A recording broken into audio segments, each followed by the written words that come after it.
àṣẹ Olúwa ni òjò kì í rọ̀ kó rọ gbígbóná láti òní lọ ayé ògbóná máa yín mọ́. àṣẹ Olúwa ni sà, òjò kì í rọ̀ kó rọ gbígbóná láti òní lọ ayé òtún gbóná máa yín mọ́.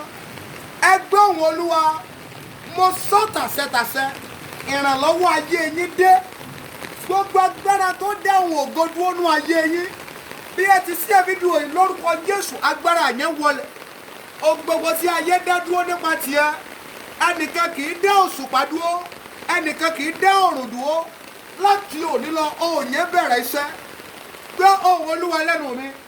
ẹni tó ń gbé lórí ilẹ̀, tó ń jẹ lórí ilẹ̀, tó ń mu lórí ilẹ̀ bíi tiẹ̀, tó lóòní ṣe rere lórí ilẹ̀, ṣe àmì. irú ẹni bẹ́ẹ̀ ilẹ̀ kó gbé mi. ilẹ̀ gbé Kórà, Dátà àti Àbírámù mi. láti òní lọ irú ẹni bẹ́ẹ̀ ilẹ̀ kó gbé mi. agbára tó ní èso ilẹ̀ òní wù fún ọ jẹ, sàmì lórúkọ Jésù. irú agbára bẹ́ẹ̀ ó ṣubú lulẹ̀. alágbára ilé yín tí ò kì í gba àwọn ọmọ ológo láàyè láti débi tó yẹ kán dé, lórúkọ Jésù wàá gbọ́rọ̀ yẹn kó jáde láyé. gbọ́ ohùn adániwáyé lẹ́nu mi. ohun tí mo sọ rẹ̀ pé láti òní lọ ẹ lọ ṣàṣeyọrí. Jésù sọ pé Lásárù jáde wá.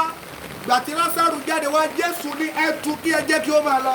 ohun gbogbo tí ayé dè, ìgbéyàwó, ẹ̀kọ́, ọmọ, iṣẹ́ rẹ, láti òní lọ mo fọ ohun títú ká tú láti òní lọ. láti òní lọ mo ní ká tú. gbọ́ ohùn Olúwa, gbogbo ẹnu tí ó ti sọ nípa tiẹ̀ pé o ò lè jẹ́ èèyàn, ẹnu tó ti sọ nípa tiẹ̀ pé ìyá 2019 ò sí fún ẹ, so sàmì lórúkọ Jésù wọ́n ń bọ̀ wá jẹ lábẹ́ ẹ.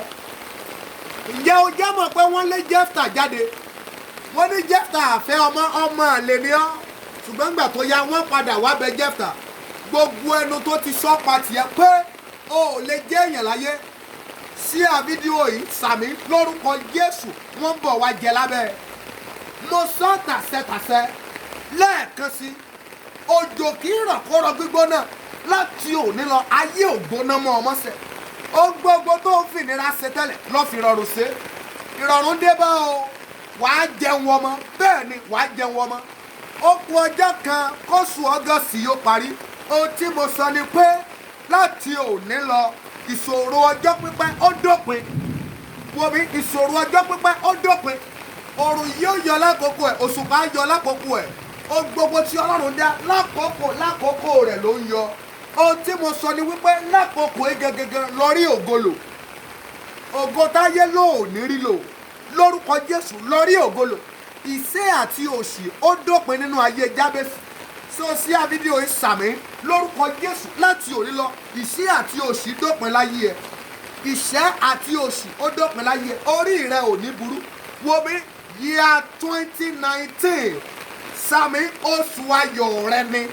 gbogbo gbèsè tí January yẹ ọ, February, March, April, May, June, July, àwọ̀ August parí, September ló ń wọ̀ lọ́yìn. gbogbo ayọ̀ ẹ tó ń bẹ nínú àwọn oṣù kankan ní year 2019 kó o tó wọ year 2020 ayọ̀ yẹn máa kàn ẹ́. ó ti rí bẹ́ẹ̀, bẹ́ẹ̀ lolúwa wí. ṣíà fídíò yìí ó ti dára fún ọ. ìrànlọ́wọ́ dìde wókè kí o wọlẹ̀, ogun ayé rẹ òní ló mọ. ó ti rí bẹ́ẹ̀. bí o ti ṣíà fídíò yìí tí o pin, láti òní lọ ohun tí mo sọ ni wípé òjò àánú máa rọ̀ fún ọ. ilẹ̀ máa fún ọ ní irúgbìn jẹ.